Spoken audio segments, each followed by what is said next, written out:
Баршаңызға қайырлы күн. Менің каналыма қош келдіңіздер. Бүгін осындай ерекше индийский манты тағамын дайындайтын боламыз. Дәмі де, түрінің өзі де ерекше тағам.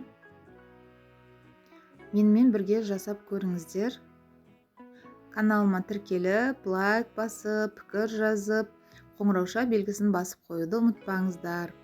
Ол үшін бізге туралған ет, пияз, сәбіз, картошка қажет болады. Қызып тұрған табамызға осылай майымызды құйып, бірінші пиязымызды салып қуырамыз. Одан кейін қызыл болып қуырылғаннан кейін етімізді салып қуырып аламыз. Ешқандай су құймаймыз. Баяу отта қақпағын жауып қуырып аламыз.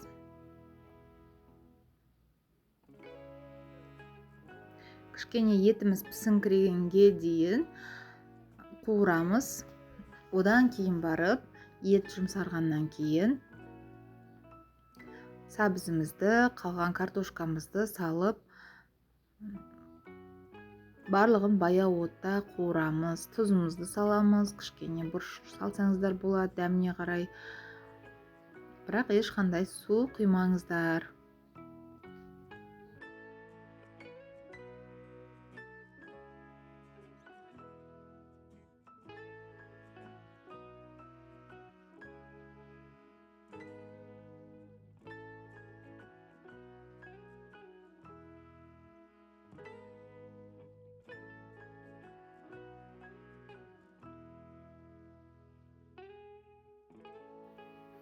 Енді қамырын дайындаймыз. Кәдімгі қарапайым тұзды суға қамыр үйреп аламыз.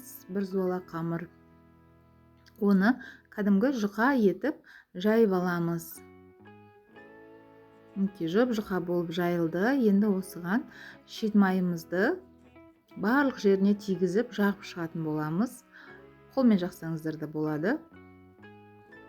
Шет майды барлық жеріне жағып шыққаннан кейін қамырымызды осылай мантыға кескен сияқты, тура мантыға кескен сияқты етіп, төрт бұрышты қылып, өстіп кесіп аламыз да, бірінің үстіне бірін жинаймыз.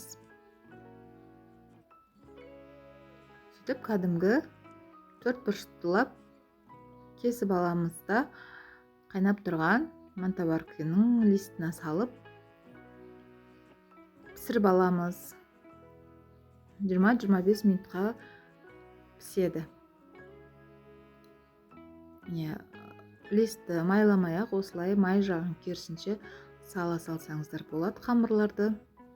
2 немесе 3 лист шығады.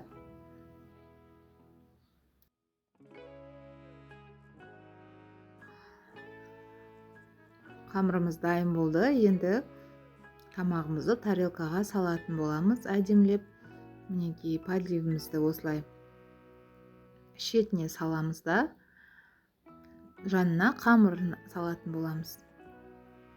Мінекей осындай ерекше тағам. Балаларға да ерекше болады. Дәмі де басқаша. Жасап көріңіздер. Барлықтарыңызға ас болсын.